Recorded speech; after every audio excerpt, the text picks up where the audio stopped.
En Suisse, le territoire est séparé entre les parties constructibles, les zones à bâtir, et les parties inconstructibles, le hors-zone à bâtir. Ce principe de séparation est l'un des fondamentaux de l'aménagement du territoire qui vise à assurer une utilisation judicieuse et mesurée du sol.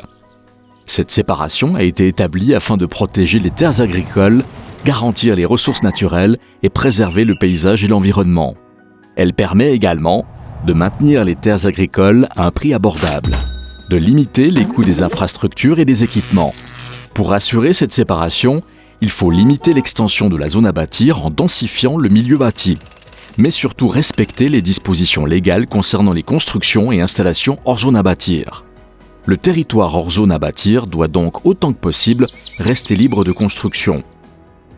Cependant, la loi fédérale sur l'aménagement du territoire définit à quelles conditions il reste possible de construire dans cet espace. Il est en effet envisageable d'y aménager des constructions et installations nécessaires à l'agriculture, considérées comme conformes à l'affectation de la zone. On peut également y réaliser certains projets qui remplissent les conditions d'une dérogation. Un catalogue exhaustif des exceptions possibles figure dans la loi. Quels sont tout d'abord les projets conformes à l'affectation de la zone ? Il s'agit d'une part des projets qui sont nécessaires à une exploitation agricole tributaire du sol, c'est-à-dire qui servent à la production de denrées agricoles, à l'entretien du paysage ou au logement indispensable à l'entreprise agricole. Ainsi, une ferme, un hangar pour stocker ses machines ou encore un silo à grains pourront être érigés hors zone à bâtir lorsque les conditions posées par la loi sont remplies. D'autre part, la loi considère comme conforme à l'affectation de la zone d'autres catégories de projets dont le lien au sol est moins direct. C'est le cas, sous certaines conditions, des constructions et installations servant au stockage, à la vente et à la préparation de produits agricoles ou horticoles, à la production indépendante du sol, telle que production hors sol, serres ou halles d'engraissement par exemple, à la production d'énergie à partir de biomasse, aux activités équestres qui permettent aux professionnels de l'agriculture d'accueillir des chevaux de tiers en pension.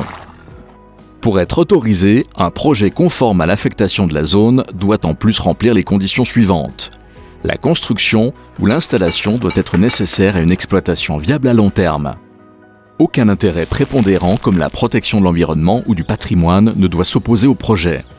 L'agriculture doit être pratiquée en tant qu'activité lucrative et non à titre de loisir. La loi définit également à quelles conditions il est possible de réaliser hors de la zone à bâtir des projets non conformes à l'affectation de la zone par voie dérogatoire. La première catégorie d'exception concerne les nouvelles constructions. Hors zone à bâtir, une nouvelle construction peut être autorisée si son implantation est imposée par sa destination. C'est-à-dire qu'elle ne peut remplir son rôle que si elle est réalisée à un endroit précis hors zone à bâtir ou qu'elle ne peut pas se faire à l'intérieur de la zone à bâtir pour des questions de nuisance.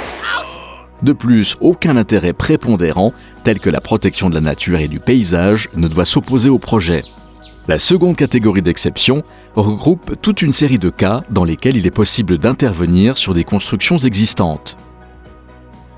Prenons tout d'abord les nombreux bâtiments construits légalement avant la séparation entre les zones constructibles et non constructibles. S'ils sont encore en bon état, ils peuvent être rénovés, partiellement transformés, agrandis de manière mesurée ou reconstruits. Mais attention, les critères sont stricts et les caractéristiques du bâtiment d'origine et de ses abords doivent être respectées. Voici d'autres cas prévus par la loi. Un changement d'affectation d'un bâtiment est envisageable pour autant qu'il ne nécessite pas de travaux de transformation. Un hangar agricole pourra ainsi servir de dépôt secondaire de matériel, par exemple pour un charpentier. Une entreprise agricole peut également obtenir l'autorisation de transformer une partie d'un bâtiment existant pour y accueillir une activité accessoire non agricole afin de compléter son revenu. Il s'agit notamment d'agritourisme, comme les repas à la ferme, des chambres d'hôtes ou des nuits dans la paille. Les constructions et installations jugées dignes de protection peuvent faire l'objet d'un changement complet d'affectation, pour autant que leur conservation à long terme ne puisse être assurée autrement. Ainsi, un vieux moulin protégé pourrait être transformé en habitation. Des travaux de transformation sont autorisés dans les bâtiments d'exploitation agricole désaffectés s'ils permettent aux personnes habitant à proximité d'y détenir des animaux à titre de loisir. Quel que soit le projet, conforme ou non conforme à l'affectation de la zone, le propriétaire d'un bien-fonds situé hors de la zone à bâtir devra obtenir l'autorisation cantonale requise. Cela passe par une demande de permis de construire adressée à l'autorité compétente. À noter que sans l'autorisation du canton, un permis de construire ne déploie aucun effet. Il arrive toutefois que des constructions ou installations soient érigées hors zone à bâtir sans autorisation, ou qu'elles ne respectent pas l'autorisation délivrée. On parle alors de constructions illicites. Si l'autorité vient à découvrir une construction illicite, elle va dans un premier temps examiner si le vice est réparable. Si c'est le cas, elle fixe au propriétaire un délai pour déposer une demande de permis a posteriori. Le propriétaire pourra ainsi faire régulariser sa construction. Il devra toutefois régler des émoluments, voire une amende dans certains cantons. Si la construction illicite ne peut pas être régularisée car elle sort du cadre légal ou si le propriétaire laisse échoir le délai sans rétablir une situation licite, l'autorité notifie alors une décision de remise en état au propriétaire.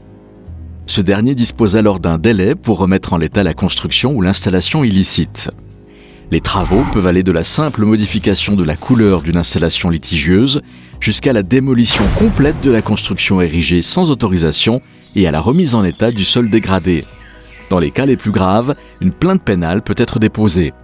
Si le propriétaire ne réagit pas, l'autorité peut procéder à la remise en état aux frais du propriétaire. En ne respectant pas les règles en vigueur pour les constructions hors de la zone à bâtir, un propriétaire s'expose donc au risque de devoir remettre en état sa parcelle, cela même des années plus tard. Ce risque passe aux futurs acquéreurs et successeurs. Avant d'acquérir un objet hors zone, il est donc indispensable de s'assurer qu'il a été érigé conformément au droit.